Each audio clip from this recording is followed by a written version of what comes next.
Fala pessoal, tudo bem? Eu sou Fernando Honorato, economista-chefe do Bradesco, e eu estou aqui com meu amigo Felipe Biolchini, diretor de investimentos da Bradesco Asset. Tudo bem, Felipe? Tudo bem, Fernando? Tudo jóia.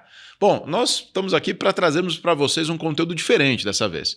O Felipe e eu, nós fomos juntos em um programa no MIT, em Boston, durante 5 semanas para aprendermos e dividirmos aqui insights sobre liderança, estratégia, inovação, comunicação, economia, finanças, enfim.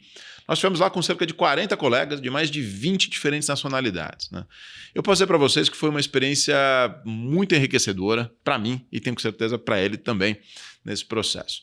E justamente para dividir alguns desses insights com vocês, eu queria começar perguntando aqui para o Felipe justamente sobre o valor dessa interação e depois nós vamos navegar alguns temas aqui, uns mais técnicos, uns mais comportamentais, humanos, enfim. Felipe, o que você achou mais interessante do convívio lá no MIT? Como é que foi a sua experiência com o grupo, experiência pessoal? Divide alguns exemplos com a gente aqui nesse bate-papo. Fernando, foi muito legal, né? Como você mencionou, éramos mais de 40 executivos de 20 nacionalidades diferentes e também de experiências profissionais e pessoais bem distintas, né? Tinham lá pessoas que eram muito criativas, empreendedores, pessoas ligadas ao ramo da comunicação, finanças e diversos outros setores da economia. E realmente chamou bastante atenção essa questão da diferente perspectiva em relação aos diversos temas que a gente tratou lá, né? Um exemplo, né, que eu queria trazer para vocês, para o pessoal, de uma questão cultural, né, que mostra como as coisas são diferentes no mundo e eventualmente isso tem valor para a gente poder discutir sobre o futuro, foi uma passagem pessoal que eu tive. Eu recebi um convite de um casal de indianos para comer uma comida típica indiana. Eles falaram que não tinha uma comida, um restaurante bom indiano que realmente fosse tradicional. Então eles me convidaram para comer a comida típica lá no quarto deles, então que o casal sabia preparar, e me convidou e fomos lá. E ele é um executivo, vamos dizer assim, como se fosse relativo ao PIX da Índia, né? Então um executivo importante. E aí fui lá, muito bem recebido por eles. Fizemos lá comida, no meu caso um pouquinho menos apimentada, que eles prepararam para mim. Mas na hora de comer ele fez uma pergunta: você se incomoda que a gente coma como a gente come em casa? Eu falei, claro que não entendi muito bem, mas na hora eu vi que de fato eles não iam usar talheres. Então ali é uma diferença, né? Você vê um colega, né, com a sua esposa comendo com a mão, que é a tradição deles, e a gente conversando sobre tudo e totalmente normal, mas claramente dá para perceber uma diferença cultural bem significativa que se manifestou no nosso dia a dia, nas nossas discussões e nas nossas conclusões na sala. Nos ajuda a respeitar, né, Felipe? A respeitar, a entender, a ver essa diversidade de várias formas. Aliás, 2 casos do que você falou. No meu caso, eu fiquei muito impressionado. Um dos colegas nossos, ele era o chefe da aeronáutica de Singapura, por exemplo, assim, né? Algo impressionante, você não está habituado a ter isso no dia a dia. Um piloto de caça, um piloto de F-15, né, que estava lá conosco. E no meu caso, o que chamou bastante atenção foi essa empatia que você descreveu nesse tema do seu jantar. A empatia também de estávamos todos lá, todos os executivos super sênios, né, todos os C-levels estavam lá, e dúvidas, incertezas, angústias semelhantes, né? Isso nos torna mais humanos, né? Ficou um pouco essa sensação aqui que a gente teve. Mas muito bom. Bom, a gente está nesse terreno aqui das interações humanas, enfim. Quais foram os seus insights, quer dizer, sobre liderança, times, delegação? Como é que você vê a discussão? Houve um debate bastante forte lá sobre segurança psicológica. Quer falar um pouco disso para a gente? Muito importante, né?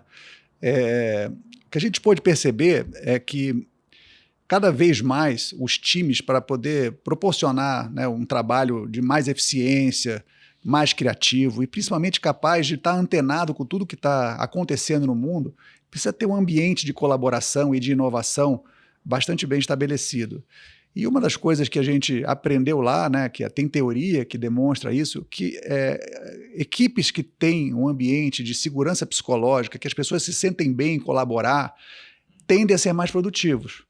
E isso é uma coisa que dá para construir, né? E nós, como executivos, que temos, né, liderança sobre times e participamos de várias equipes, podemos ajudar a criar esse ambiente que claramente fica demonstrado que são equipes que são mais felizes, as pessoas produzem mais, trazem ideias novas, tratam sobre as incertezas futuras que continuarão sendo enormes, de uma forma mais livre, mais ampla, né? Então, aquele questão sobre A gente tem um problema, a gente define muito bem ele, a gente vai na busca das soluções, em vez de já encontrar uma solução muito rápida.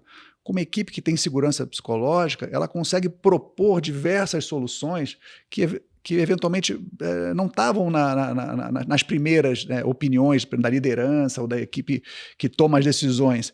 Ela surgiu de uma pessoa que está lá em contato com o cliente, que está um pouco mais longe, ou que tem uma perspectiva diferente, um ambiente cultural diferente, e a pessoa teve a tranquilidade de apresentar a sua opinião, a sua sugestão. Então, de fato, a gente tem que pensar bastante nesse tema, é um tema que gera mais produtividade, gera mais proximidade com as demandas dos clientes, gera mais satisfação dentro da equipe, então é um conjunto de ganhos que certamente a gente tem que incorporar na nossa vida profissional. Uma frase que me marcou muito nesse bloco foi quando, não me lembro, talvez tenha sido até você ou alguém falou, não me recordo, que tinha alguns mantras, né, dos chefes de antigamente. Olha, não me traga problemas, me traga soluções, né? E a gente viu exatamente o oposto lá, né, Felipe? Ou seja, não trazer os problemas à tona, ou não ter esse ambiente de segurança psicológica para que as equipes possam trazer os problemas à tona, é a receita para o fracasso de muitas organizações, né? Ter esses problemas em cima da mesa para que aí com método, né, se possa buscar uma solução, me parece que faz muito sentido, né? E estimular as equipes a não tentar adivinhar qual é a solução que o chefe gostaria, e sim tentar trazer propostas, aquela que resolve de fato a situação, uma solução criativa, que aproxima mais com o cliente, que aproxima mais da rentabilidade, que tem mais. Então é um trabalho mais amplo que certamente a gente, né, tem como fazer esse ambiente ficar mais produtivo nas nossas equipes. A gente até ia tratar mais adiante ali, mas isso me lembrou também de uma das frases lá, da nossa, de certa ansiedade de pular direto, né, do problema para a solução, sem fazer um bom diagnóstico. Esse ambiente que você está descrevendo é fundamental para que se produza um bom diagnóstico. A execução da solução é muito mais simples, é muito mais segura, né? Exatamente. Fiquei com essa sensação também. Exatamente. Muito bom. Vamos lá. A gente tratou muito também ali sobre inovação, né? Vocês vão ver que nós vamos migrar aqui alguns capítulos, né? Tem muita coisa interessante. Imagina, nós ficamos 5 semanas lá, daria para fazer aqui um podcast, sei lá, de 5 horas pelo menos, né? Mas um dos temas que me chamou muita atenção teve a ver com inovação. O que te marcou nesse tema de inovação lá no curso? Como é que foi a sua experiência, suas impressões? Fernando, realmente é impressionante, né? A gente estava numa universidade que é bem reconhecida por estar promovendo inovação de uma forma contínua, né? Então, a gente teve a oportunidade de ver diversos ambientes de inovação, diversos setores onde as coisas estão acontecendo. Eu acho muito marcante a questão da inteligência artificial e o uso, por exemplo, do ChatGPT e outros modelos de linguagem, o efeito que eles estão causando no aumento de produtividade pessoal e profissional. Então, a gente pôde explorar um pouco mais a fundo, né, quais são as utilizações, quais são as metodologias que você pode utilizar, quais são os sistemas, como que essa tecnologia está avançando, e eu tenho bastante convicção que todos os nossos colegas, todo mundo que está nos escutando e todos nós aqui já devem ter algum tipo de experiência percebendo o potencial de produtividade, de ganho de produtividade que a gente pode ter nisso e os efeitos tão positivos que podem surgir. Então, eu acho que essa parte da inteligência artificial no apoio, né, para o aumento de produtividade é muito marcante, embora não seja grande novidade. Eu acho que o pessoal fala que realmente está muito hype, muito falado, né? Todo mundo muito na moda, a gente vê vários exemplos de talvez alguns exageros, mas eu acho que é muito importante que cada vez mais a gente se aproxime, conheça um pouco mais e também fique atento aos problemas, entendendo o que ela é capaz, quais são os riscos de você utilizar a inteligência artificial em ambientes onde você não tem o domínio do conteúdo e, obviamente, questões éticas. Então, é um assunto muito complexo que a gente pode dar uma olhada no conjunto da obra e também do ponto de vista empresarial, quais são a base de dados que a gente tem que ter, os sistemas de computação. Foi um assunto bastante complexo, não é só a coisinha de conversar com a inteligência artificial. Mas isso eu acho que é um ponto que todo mundo está, de alguma maneira, acompanhando. Vou dar um exemplo de um negócio que a gente viu que foi realmente impressionante. Eu não sabia, mas já existem comprovações que os cachorros conseguem fazer identificação de doenças como câncer de pele, câncer de próstata, com uma eficiência muito maior que os exames que a gente tem tradicional. Só que era muito difícil treinar cachorro, né, para conseguir ter um impacto efetivo. Então estava comprovado que eles conseguiam fazer, até parece que já tem até cachorro em alguns aeroportos tentando identificar se tem as pessoas com Covid, mas o ganho de escala, o impacto na sociedade ainda estava limitado. Mas a comprovação que existia de fato uma capacidade pelo olfato canino encontrar doenças de forma precoce chamou a atenção de alguns pesquisadores lá, e eles criaram um nariz artificial, que de fato é um instrumento que consegue, através do olfato, identificar. Você imagina, na hora que esse processo ganhar escala, e foi impactante, a gente puder tratar alguma dessas doenças no estágio precoce, inicial, o impacto na sociedade, o impacto na saúde, impressionante, né? Então, coisas que eu não sabia até ter estudado isso lá, e como esses exemplos, tem outros vários que chamaram muita atenção. Me parecia vindo de um filme de ficção, na hora que nós começamos a falar desse ouvido, desse nariz. É porque eles nos venderam essa história, né, como se os humanos deixassem uma pegada, um rastro, né, e esse rastro tivesse um padrão. E é justamente esse padrão que eles estão tentando capturar ali. É sensacional. Nós fomos ao laboratório de nanotecnologia, né?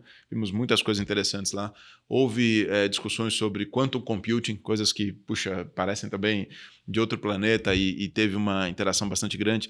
Nós fomos expostos a um super microscópio lá, né? Todas as coisas que me lembro agora aqui. Agora, talvez no meu insight, o desmistificar e usar intensivamente o ChatGPT é inacreditável, né? Eu falava com meus filhos, quando eu voltei, eu falei, olha, tem que usar. Eu falei, você não pode usar para colar na prova, né? Mas tem que usar. Assim, é uma ferramenta de aprendizado tão poderosa que a gente não pode abrir mão dela, né, Felipe? Eu fiquei muito com essa sensação. Bom, a gente está falando aqui de inovação, mas muitas vezes nós vemos as empresas dizendo o seguinte, eu não tenho uma cultura de inovação, a minha empresa não tem uma cultura de inovação, né? E aí você precisa produzir essa cultura, produzir métodos para que essa cultura avance. Mas uma coisa que me chamou muita atenção lá, e você especificamente fez alguns comentários nas interações dessas aulas, sobre esse dilema entre cultura e estratégia, né? Quanto que a cultura domina a estratégia de uma corporação e muitas vezes bloqueia o processo de inovação, e quanto que a estratégia é quem tem que dar as diretrizes, né, dessa empresa, dessa organização, dessa cultura, não só para inovação, mas para desenhar o modelo de negócios, né? Divide um pouco com a gente aí, Felipe. Quais foram as suas intuições lá? Então, eu tinha já isso na cabeça, essa curiosidade, né, porque eu ouvia sempre que a cultura era determinante, e aí a estratégia está sempre limitada à cultura, então você primeiro precisa transformar a cultura para depois conseguir implementar uma estratégia adequada. E até eu tive ano passado numa outra universidade e existia realmente essa ênfase muito grande em como transformar a cultura, que isso seria muito mais fácil. Aí, acho que uma maneira interessante que me ajudou, né, a organizar esse pensamento e, vamos dizer assim, trouxe uma liberdade maior, foi definição de o que é a cultura e o que é a estratégia, né? Uma maneira simples de entender o que é a cultura é como é que a gente faz as coisas aqui, ou de uma forma mais pragmática, até falar assim, como que as pessoas são promovidas, por que elas são promovidas e por que elas deixam a companhia. Então as pessoas de alguma maneira vão se moldando em relação a esses aspectos, né? Então isso tem um impacto muito importante no comportamento das pessoas. A estratégia é mais pragmática, a definição de onde a gente vai operar, quais são os nossos objetivos, quais são nossas capacidades, né? O que a gente tem como métrica para poder acompanhar tudo isso. E de fato, tem uma linha de raciocínio que diz que se a cultura não estiver alinhada, é muito difícil você conseguir implementar uma estratégia. Você tem que primeiro trabalhar a cultura e depois você vai conseguir modificar a estratégia, que vai ser uma estratégia, por exemplo, de inovação. E o que a gente acha que aprendeu lá são ferramentas que ajudam a gente a definir uma boa estratégia, criar um programa bem organizado, implementar ela de uma forma bem sucedida, então poder ter alguns resultados, e esse processo ser um processo que vai ajudar a transformar a cultura aos poucos.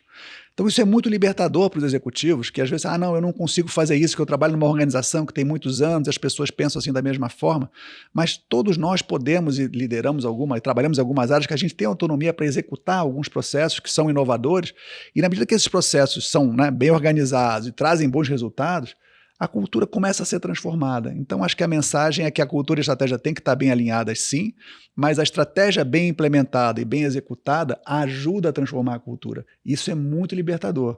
Imagino que muitas pessoas devem ouvir, não adianta fazer isso aqui porque não é o jeito que as coisas são feitas aqui. Ninguém foi promovido buscando fazer muita inovação. Hoje em dia, Eu acho que existem ferramentas que a gente pode, né, elaborar um pouco mais, que ajudam a gente nessa transformação. Isso é muito libertador, muito positivo.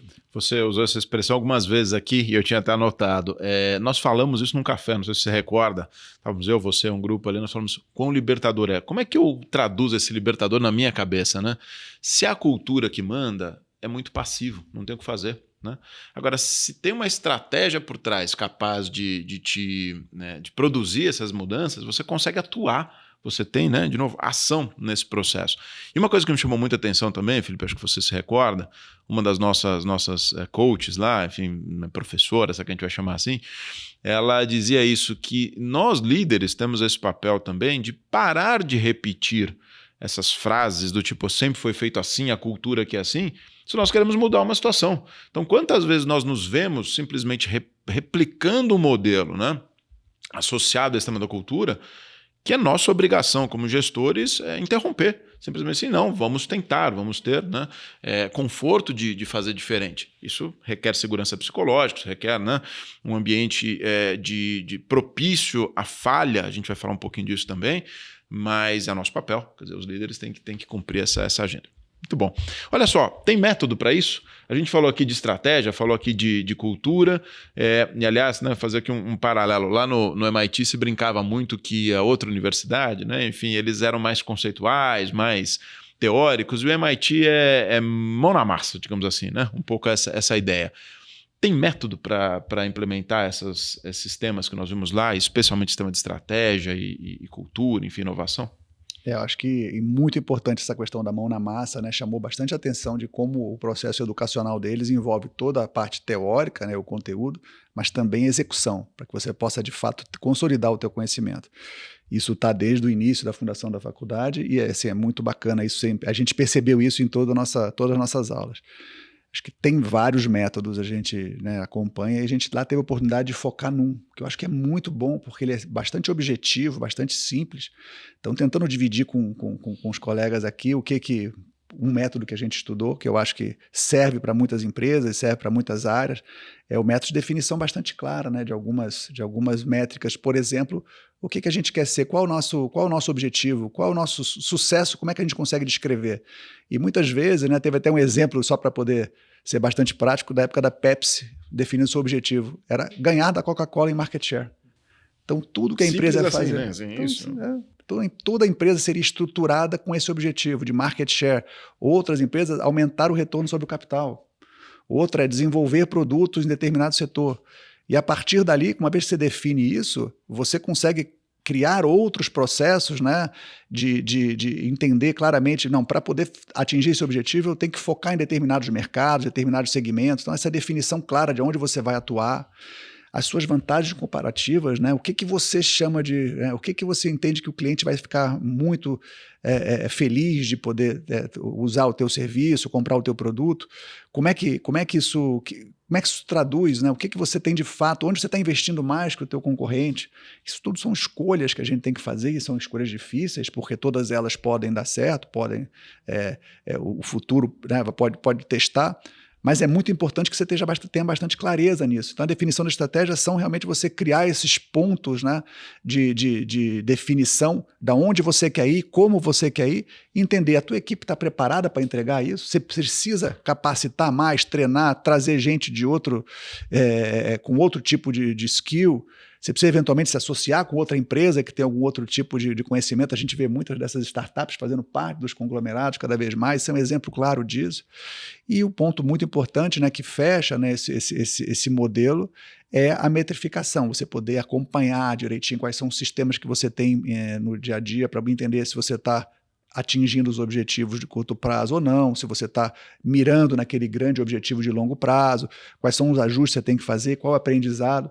Então, esse modelo, esse método que a gente tem, né, bastante material e tem bastante conteúdo, demonstra que a capacidade das pessoas também trazer a estratégia para uma questão mais real. Porque também é muito bacana. Você tem uma visão estratégica, define, as pessoas ficam um pouco... não, é olhar para o futuro. Acho que agora com esse método, pelo menos esse método específico que a gente se aprofundou, traz para a gente, traz para mim pelo menos, a capacidade de poder estruturar um plano estratégico bastante claro, entender onde é que a gente está indo bem, onde é que a gente precisa melhorar, quais são os focos e também quais são as coisas que a gente vai abdicar para poder atingir aquele objetivo maior, né? Clareza, né, Felipe? Eles falavam várias vezes, eles davam esse exemplo, qual que é a sua estratégia? Minha estratégia é ser, né, digamos, o melhor na minha área de atuação. Tá bom, mas assim, seja mais específico, seja mais claro, detalhes, como você falou. Tinha métodos sobre como construir uma comunicação clara, né? Nós vimos isso. Métodos como delegar mais para a sua equipe, que estágios de delegação você vai fazer, métodos para inovação, para criação de plataformas. Eu confesso que eu fiquei impressionado, né? Não devia talvez, mas com a quantidade de conhecimento a partir de pesquisas, a partir, né, não é uma, de novo, não é uma opinião deles, né? Tem ali muita pesquisa por trás. Então, portanto, eu fiquei impressionado com a quantidade de métodos para resolver esses problemas do dia a dia. Inclusive, se discutia muito lá dos tais dos learning loops, né? Vou dizer assim, é uma espécie de ciclo de aprendizado, né? E de execução. Quantas vezes nós nos vemos presos apenas no ciclo de execução, que é natural. Nós somos profissionais, você falou muito isso lá, né, Felipe? Nós somos profissionais de 20, 30 anos de carreira, executivos, enfim, bem-sucedidos nas suas áreas, que nós tendemos a pular para a execução com uma frequência enorme, uma frequência enorme de tempo, porque nós resolvemos problemas ao longo da vida. E até uma coisa que foi comentado lá, e foi isso que nos levou à posição foi o que estava. Trouxe o sucesso, né? Mas quanto a gente devia dedicar de tempo para sair desse ciclo meio automático, mecânico de execução, para dedicar tempo a aprendizado, a planejamento, né? Enfim, eu fiquei bem impactado também por isso tudo. Olha só, a gente está avançando aqui no nosso tempo, nós não podemos deixar de falar das nossas áreas, né? Assim, ainda que o foco do programa tenha sido, digamos, muito mais liderança, estratégia, houve ali algum tempo dedicado a finanças, economia, né? Quer falar um pouquinho aí, Felipe, das suas impressões desses temas? É como você falou, a gente um foco bastante, né, nas questões ligadas, vamos dizer, mais à microeconomia, mas também temos a clareza que todas as empresas operam dentro de um ambiente macroeconômico que nunca é fácil, né? No Brasil, a gente sempre está acostumado a bastante volatilidade, mas também no exterior a gente vê isso, e conversando com os colegas a gente percebe que realmente o ambiente macroeconômico, as discussões sobre teoria macroeconômica são relevantes para todas as pessoas que estão envolvidas no mundo de negócios. Acho que uma coisa que me chamou bastante a atenção lá, que já tem assim, uma certa forma intuitiva de pensar assim, mas acho que é a clareza que cerca todas as discussões que a gente teve lá, mas na macroeconomia é bastante forte, que são a questão das escolhas, né? Então, as políticas governamentais, elas são escolhas, e toda escolha tem uma renúncia, e tem algum impacto de curto prazo, e tem impacto de longo prazo. E, eventualmente, esses impactos podem ser contraditórios. Então, não é tão trivial discutir que você quer atender todos os problemas. Você, como um governante, você vai querer atuar em todas as questões, do ponto de vista econômico, vamos chamar assim, vou atuar de todas as frentes. Você vai acabar fazendo algumas escolhas que vão ter consequências. E aí a questão do método científico, né, que é bastante importante, você tentar olhar como essas escolhas foram feitas em outros países e falar assim, essas escolhas deram certo nesses países, por quê? Essas outras escolhas, talvez de uma forma diferente, foram em outros países e não deram certo, quais foram os impactos para a sociedade, para a população? E que a gente tivesse essa humildade, que os definidores de política econômica, de uma maneira geral, pudessem ter essa humildade e tentar aprender, como a gente fez, e como a gente entende que é o futuro, cada vez mais, o sucesso das empresas, das pessoas, mas também dos governos, é tentar aprender um pouco com aquilo que está acontecendo, ver se tem alguma coisa que você pode fazer parecida, que pode ter um bom impacto, alguma coisa que você acha que parece que faz sentido, mas, na verdade, está causando um impacto negativo em determinada outra economia. Então, a questão macroeconômica desses, que a gente chama desses trade-offs, desses impactos, e a combinação de impactos de curto e médio prazo, e principalmente jogar isso dentro de um ambiente de aprendizado, de humildade para aprender, e não repetir erros que já ocorreram em outros lugares e aprender com virtudes de outros.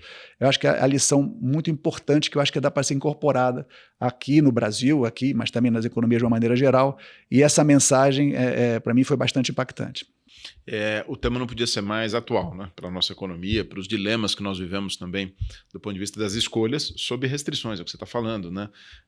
Para traduzir do nosso economês, o orçamento público, o orçamento de um país, o orçamento da União, é isso, são as restrições dadas, né, pelo mundo político, pelas condições de contorno da dívida pública, né? E nós temos que fazer boas escolhas, né? Eu só posso assinar embaixo, Felipe, mas eu queria acrescentar um ponto aqui, vou quebrar o script, mas eu fiquei muito positivamente impressionado o quanto se discutiu de behavioral economics, né? Economia comportamental. Por que eu digo isso? Nós, economistas, nós modelamos o mundo com agentes racionais. E é para ser assim, tá tudo certo, né? Os modelos nossos são construídos com base em princípios de que os agentes são maximizadores de lucro, de eficiência, de utilidade, né? Que eles fazem escolhas racionais, que diante de alternativas distintas, eles são absolutamente capazes de escolher quais são as melhores. E nós vimos vários exemplos lá, inclusive alguns jogos, né? Do como o comportamento prático das pessoas pode divergir desse modelo conceitual que nós temos na economia do agente racional, né? E como isso tem implicações para as estratégias de marketing das empresas, como isso tem implicações para a própria gestão das equipes, para a gestão das expectativas, né? Um dos exemplos lá, um dos jogos, alguém falou, eu não aceito menos do que isso. A ideia do jogo é que você teria que aceitar o menor valor possível se você fosse um agente racional. Eu não aceito menos do que isso porque o meu valor é maior, né? Ora, são temas como ética, como equidade que entram na equação, que não apenas o racional, né? Eu fiquei bem impactado. Não, foi muito legal mesmo. Boa. Bom, vamos lá, a gente está caminhando para o final aqui, pessoal. E na minha fala final ali, né, todos nós tivemos que fazer uma apresentação de 10 minutos, aliás, fazer um outro parênteses dos bastidores aqui. Eu e o Felipe, um dia antes das apresentações finais, nós conversávamos ali, poxa, será que vai ser bacana, né? 40 pessoas, 10 minutos cada um falando, né? Vai ser meio repetitivo e foi um dos momentos mais bacanas do curso, legal, né? Muito bom. Cada um trouxe um pouco da sua história, como enxergou o programa, enfim. E na minha fala final ali, eu acabei destacando bastante a importância de nós, executivos, estarmos confortáveis vivendo sob ambiguidade, a importância da tal da J-Curve, né? Só para gastar 2 segundos aqui, a ideia de que uma vez que você toma decisões, elas podem ter custos de curto prazo que você tem que bancar para depois colher os frutos, né? Como a gente precisa disso. E destaquei também a necessidade de abrir espaço nas agendas, né? Para poder planejar, para poder pensar. E você, Felipe, o que você quis destacar lá? O que você quer destacar aqui como insights finais aí do que você ficou do curso? Legal, eu tive insights muito importantes aqui para o nosso dia a dia, que é criar produtos com boa rentabilidade, consistência de retorno, pensar em produtos novos, tentar estar cada vez mais próximo dos nossos clientes para trazer, né, um grau de satisfação maior. Então, bastante objetividade em relação aos nossos desafios do dia a dia, né? Mas o que eu queria destacar aqui para o pessoal são as questões pessoais, que eu acho que também chamaram a atenção, e porque elas estão diretamente ligadas a uma questão de evolução pessoal que está fazendo muito bem para mim e eu acho que pode ser benéfico para outras pessoas também. Então, tem essa questão da diversidade do time, né? A gente acaba, de alguma maneira, eu posso falar por mim, de ter um grupo um pouco mais menos diverso, pessoas que são, né, muito parecidas, tiveram o mesmo tipo de padrão educacional, perfil profissional. É importante ter um time diverso para poder ter ideias diferentes. Toda a questão também em relação o pessoal se chama de growth mindset, né? É a maneira de pensar em relação a alguns percalços, né? Então, por exemplo, quando a pessoa recebe um feedback negativo, em geral as pessoas ficam chateadas, acham que tem um problema, que aquilo ali vai levar a um problema na carreira, ou ficam meio chateadas com a pessoa que deu o feedback negativo, e acaba que as pessoas preferem até nem dar o feedback negativo para não passar pelo momento. E a gente pôde ver lá que o feedback negativo é uma grande oportunidade para a pessoa poder evoluir, refletir naquilo que pode melhorar e evoluir. Outra coisa muito importante em relação ao sucesso dos outros. A gente percebe muitas vezes que as pessoas acabam tentando justificar o sucesso dos outros por fatores externos, sorte ou algumas outras questões, enquanto a gente, talvez, em vez de tentar buscar essas justificativas, tentar olhar para o sucesso dos outros e falar assim, o que tem de bom ali? O que eu posso replicar para a minha equipe, para mim, para a minha empresa, e para fazer essa melhoria? Porque esse processo de aprendizado é muito grande. E aí, no final, na minha apresentação lá, eu coloquei como meus três razões, vamos chamar assim, né? O que eu tenho que fazer mais e o que eu tenho que fazer menos. Então, eu me comprometi em ser mais questionador do que uma pessoa que traz as respostas. Então, né, não ser aquela pessoa que, uma vez tem um problema, já sai logo trazendo a resposta. Ser uma pessoa que provoca mais perguntas, tenta fazer perguntas mais abertas. Ser uma pessoa que pensa mais antes de falar. né? Não sai falando de qualquer maneira. E também é uma pessoa que se prepara mais. Então, você perguntar mais, pensar mais, se preparar mais do que você faz atualmente, tende a gerar bons resultados, tende a criar um ambiente na equipe também mais favorável, as pessoas vão se sentir mais ambientadas um ambiente mais seguro para as pessoas poderem trazer as inovações. Então, essas questões pessoais são as que eu resolvi destacar aqui para a turma, que eu acho que podem ter benefício para todo mundo. Duas coisas dessa sua fala final, Felipe. Perguntas abertas, né? É isso. A gente tem muita mania ou vício de direcionar as discussões, né? Uma das coisas que mais me impactou também nessa discussão é, se você quer desenvolver sua equipe, faça essas perguntas abertas, porque elas vão permitir que venham a você ou que sejam trazidas soluções diferentes daquilo que você direcionou, né? E no tema de diversidade, a gente está muito habituado, e o nosso banco tem investido bastante nisso, genuinamente, em diversidade de gênero, diversidade de raça. Mas o que foi marcante para mim se você cumprir, né, digamos assim, as diversidades sociais, não esqueça de cumprir a diversidade de pensamento. Você pode ter uma diversidade social enorme, mas todo mundo pensar igual a você. E aí você não progride, né? Não tem avanços para a organização, para o seu negócio. Eu fiquei muito impactado por isso. Nós temos uma tendência habitual de trazer perfis parecidos. E isso pode ser um problema. Isso pode ser um grave tema. Bom, pessoal, espero que vocês tenham gostado dessa conversa aqui. Eu sugiro que vocês sigam os nossos perfis no LinkedIn, o meu, do Felipe, da Bradesco Asset, pois lá nós também comentamos um pouco dessa nossa experiência no MIT. Foi um prazer falar com vocês hoje aqui e eu queria terminar passando a palavra para o Felipe concluir com, enfim, os insights finais dele aqui, o raciocínio que ele queira trazer dessa experiência que ele teve por lá. Primeiro, Fernando, obrigado por participar aqui desse bate-papo com a gente. É sempre um prazer ter você aqui e foi um prazer muito grande ter você lá, a gente poder discutir, né, real time, né, os assuntos que a gente estava vendo e como a gente estava sendo impactado. A mensagem final, acho que é um chamado a todo mundo. O mundo, a gente viu muita inovação que está acontecendo agora, vai ter muita inovação semana que vem, mês que vem, ano que vem. Então a gente sabe pouco do que vai ser o futuro, a gente tem que estar muito aberto. E a maneira de você poder acompanhar isso e tratar isso de uma forma um pouco mais normal é você estar aprendendo. Então, tentar cada um de vocês, cada um de nós aqui, estar sempre com esse sentimento de que aprender de forma continuada, nunca a gente sabe tudo, nunca a gente sabe o suficiente, porque as coisas estão sempre sendo transformadas. Encontrar um método, acho que como a gente encontrou, eu estou muito animado com esse curso que a gente fez, encontrar um método que te dá prazer de aprender. Tenha prazer no aprender, crie metodologia, tem para isso maneiras de você continuar tendo essa curiosidade contínua que vai te dar uma satisfação muito grande e uma capacidade de poder lidar com o futuro que vai ser muito diferente do que a gente sabe hoje, né? Como a gente vê hoje. Então, vamos tentar criar essa maneira de continuar aprendendo, né? Manter a educação continuada, que é um prazer e é muito bom para todo mundo. Felipe, eu não resisti aqui. Nós nos encontramos lá quase por coincidência, né? Nós soubemos um pouco antes ali que tínhamos escolhido o mesmo programa e ter tido você lá enriqueceu muito a minha experiência. Foi muito bom, obrigado. Eu agradeço o convite enormemente aqui e queria também só reforçar esse ponto final. Eu falei isso na minha apresentação. A gente começa a envelhecer, né? Nós deixamos nossa idade avançar quando a gente deixa de ser curioso, quando a gente deixa de aprender, né? Eu acredito muito nisso que você falou. Acho que é um grande aprendizado para todos nós. Valeu, Felipe. Obrigado a todos vocês. Valeu, pessoal.